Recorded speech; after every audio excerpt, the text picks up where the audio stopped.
টাকা নিয়ে এইসব চিন্তাভাবনা মানুষকে সারা জীবন ভিখারি বানিয়ে রেখে দেয় এবং তাদের ব্যাংক ব্যালেন্স পকেট সারা জীবন ফাঁকাই থেকে যায়। যেমন কিছু কিছু মানুষ আছে, তারা এটা ভাবে খালি হাতে আসছি খালি হাতেই যাব, টাকা পয়সা জমিয়ে কি হবে, খেয়ে পড়ে বাঁচি আগে, টাকা পয়সা পরে জমানো যাবে। মানে টাকা নিয়ে তারা নেতিবাচক অশুদ্ধ চিন্তাভাবনাকে নিজের মনে জায়গা দিয়ে রাখছে। কারণ বন্ধুরা, আপনি যেই জিনিসটাকে নিয়ে নিন্দা করবেন, সমালোচনা করবেন, সেই জিনিসটা আপনার থেকে দূরে পালিয়ে যাবে।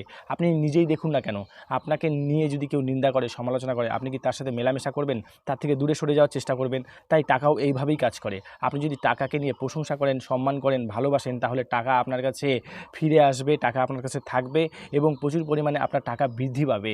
তাই বন্ধুরা, টাকা নিয়ে কখনোই সমালোচনা করবেন না, টাকাকে কখনোই খারাপভাবে নেবেন না।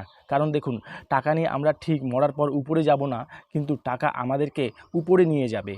মানে আপনার পকেটে যদি টাকা থাকে, মানুষ আপনাকে সম্মান করবে, ভালোবাসবে। কিন্তু টাকা আপনার পকেটে না থাকলে মানুষ আপনাকে পাত্তাও দিবে না, অবহেলা করবে, অসম্মান করবে। চেনা জানা মানুষরাও আপনার সাথে এমন ভাব করবে যেন আপনাকে তারা চেনেই না।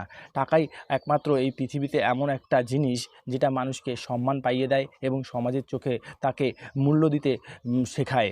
তাই বন্ধুরা, টাকার প্রতি ইতিবাচক চিন্তাভাবনাকে নিজের মনে জায়গা দিন, টাকাকে সম্মান করতে শিখুন, টাকাকে ভালোবাসতে শিখুন এবং টাকার প্রতি নিজের বিচারধারাকে পাল্টাতে শিখুন। দেখবেন আপনার পকেটে টাকা থাকবে এবং টাকা আপনার কাছে বেশি পরিমাণে আসা শুরু হবে।